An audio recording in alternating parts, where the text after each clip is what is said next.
Everybody has a grievance story. I wonder what yours might be. Strange thing about him is, although my grievance is always directed at somebody else, it ends up killing me for a real important reason.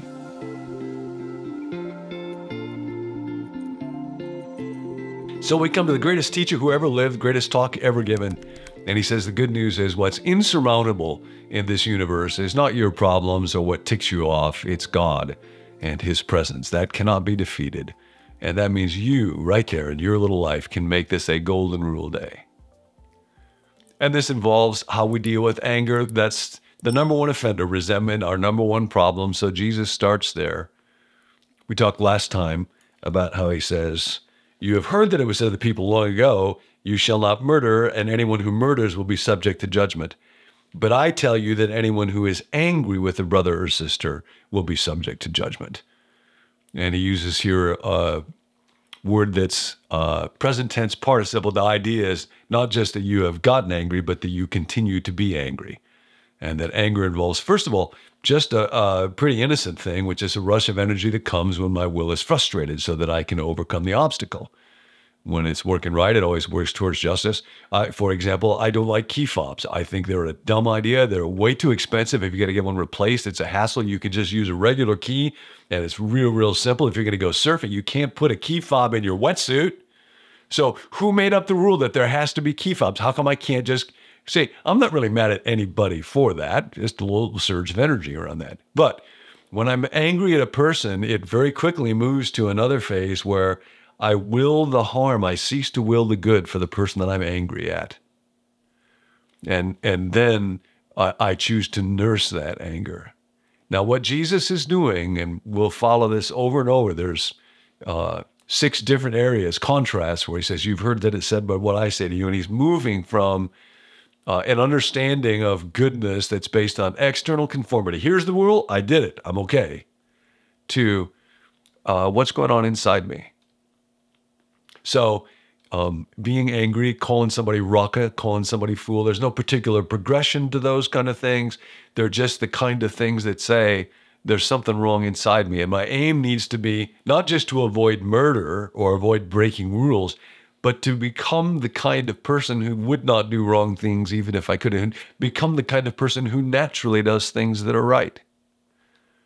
And now Jesus goes on to give a couple of illustrations, just examples of what somebody who is living in the kingdom might do when they're faced with a situation that could produce anger. Therefore, if you're offering your gift at the altar, and then remember your brother or sister has something against you, leave your gift in front of the altar. First go and be reconciled to them, and then come and offer your gift. And in this, Jesus is just recognizing, in the Old Testament, God says, don't you know, I desire mercy, not sacrifice. And that relationships with people are what really matters. And if the heart's working right, that's what I will pursue. And then he goes on, settle matters quickly with your adversary who's taking you to court. Do it while you're still together on the way, or your adversary may hand you over to the judge, and the judge may hand you over to the officer, and you may be thrown into prison. Truly, I will tell you, you will not get out until you have paid the last penny. And the way that the human system works is, you're going to hurt me, I'm going to try to hurt you. You want to sue me, I'll sue you. Jesus here is not giving a new set of laws, not saying that you can never go to court with anybody. He's saying if you do that, don't automatically assume that my goal is to win. My goal is that love should win, and that I should love you, and that I should will your good even if I'm going to court against you. And you go down the other road, and you can see where it's going to lead. Now, in all these ways, he's aiming at the heart. So I want to say a bit more about this because this will serve us today, but into the future. There's a book by Daniel Austin Napier, and it's quite remarkable. I will not tell you how he came to become familiar with Dallas Willard and how Dallas has impacted his work. He's a PhD in theology, but that part of this is a great story. But he has, I think, just brilliant stuff to say about Jesus and the heart. And again, it very much reflects the kind of things that Dallas is trying to point out about Jesus' teaching. Jesus' theory, like that of other philosophers, big point in this book is Jesus was quite intentionally what would have been thought of in the ancient world, ancient Greeks, as a philosopher who had a way of life. focuses on a key anthropological structure or element.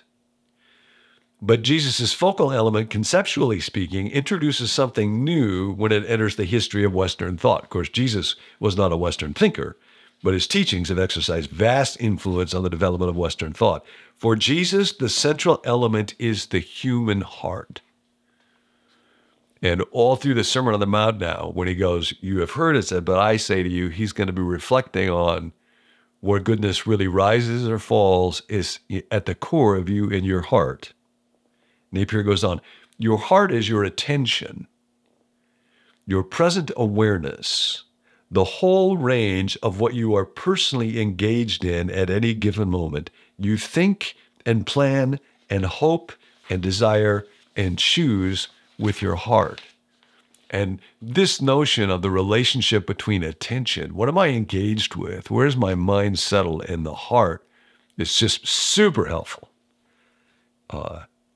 He talks about how when Jesus' teachings become the enduring focus for one's attention, potentially lasting and positive change begins. Moral growth requires sustaining a broad enough range of awareness to effectively counteract the intense narrowing of focus that ordinary desires instigate as they arise from or pass through a person. Hey, that car cut me off. Hey, I didn't get enough credit for what I just did. Hey, I think you're trying to insult me, and therefore it's okay for me to will your harm. Moral descriptions and exhortations found in Jesus' teaching, while actively attended to, produce a broadening of the perceptual horizon and allow a form of choice that's not a mere yielding to impulse. This is the seminal moment. Change starts here.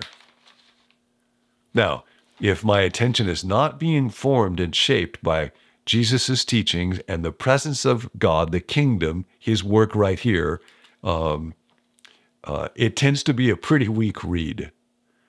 And the great danger that the heart faces is what we talk about periodically in the community, the fellowship of the withered hand, and that's the tendency to ruminate. See, that rumination wants your heart. And anger, resentment is a place where that starts. Maybe C.S. Lewis's greatest novel is called Till We Have Faces. And it's based on the myth of Cupid and Psyche, written by Psyche's sister, who was not beautiful like Psyche was and felt ill-treated by the gods, carried this kind of book of complaints, and at the end of the novel is allowed in a courtroom setting to finally read her book of complaint. And she reads it, and it goes on and on and on. And then Lewis writes this, "Enough," said the judge. "There was utter silence all around me," writes O'Rule. "And now for the first time, I knew what I had been doing. While I was reading it, it seemed strange to me that the reading took so long, for the book was a small one, the book of my complaints, my grievance story. Now I knew.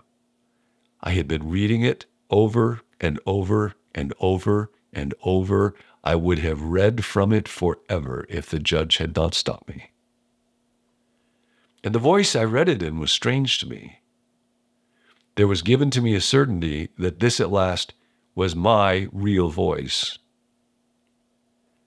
'Are you answered?' the judge asked. 'Yes,' I said. The complaint was the answer.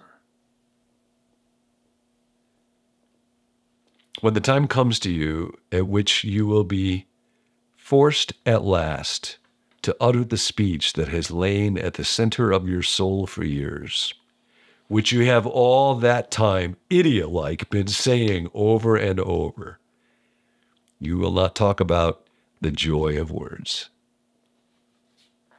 And I thought about how, when I was quite young, there was something about having a grievance story, seeing myself as a victim, that I was drawn to. You may know, if you tune in very often, I'm Scandinavian and my spiritual gift is pouting, and there's something about having that kind of a grievance story that feels strong to me. And then over these last several years, that grievance story got much more intense, and I could feel its desire for my heart. And there would be times when I would have a thought, somebody said something, somebody did something, and my mind would be sucked into it. And I was not even, hardly even aware of it. But that kind of bitterness just wanted me. So the teachings of Jesus now give a new focal point for my heart and a new opportunity, a new way to live. This last week, I had a conversation with somebody where I didn't know if a conversation that good would ever happen with this person. They'd been through some things that were quite difficult, and I'd been through some things that were quite difficult. And when we got together, there was kind of a meeting and just standing on holy ground together that was just a gift of grace. But rumination does not want that to happen. So the word for today is enough, enough. Just notice as you're going through the day, what's your grievance story today? Somebody mistreats you when you're driving the car. Somebody doesn't pay enough attention to you when you're in line waiting for your coffee. You have to wait too long, and that's kind of irritating. Somebody doesn't pay appropriate deference to you in a meeting. Somebody sends you an email that's a little bit curt. Somebody in the family does something that feels to you like it's a little bit snide. Somebody doesn't serve you in a way that you wanted to, or they want you to serve them and you didn't. Whatever it is, just what's the grievance story? Is there a larger frame? Can you back up and look at it from the perspective of the kingdom of God? Now, it doesn't mean that you should never, ever be angry. Jesus, in the story about the man with the withered hand, was angered, we're told, when he asked the religious leaders who were there, what should I do right now? What's the right thing to do? And they refused to say anything. They believed that their righteousness was based on keeping a rule rather than acting in love. He was angry.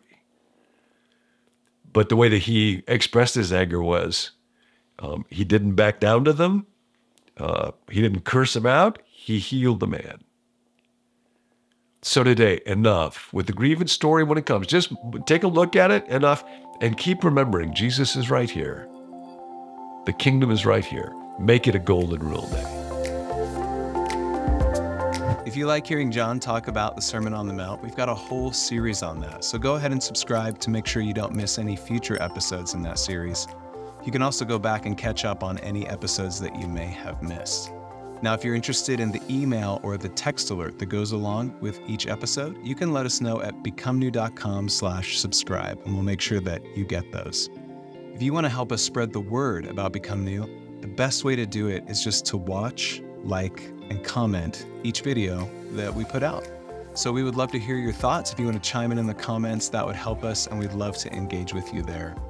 Lastly, if you've got a prayer request, there's a group of us who meet each weekday to pray for viewers just like yourself. You can send us your prayer request to the number 855-888-0444, and we would love to pray for you. We'll catch you next time.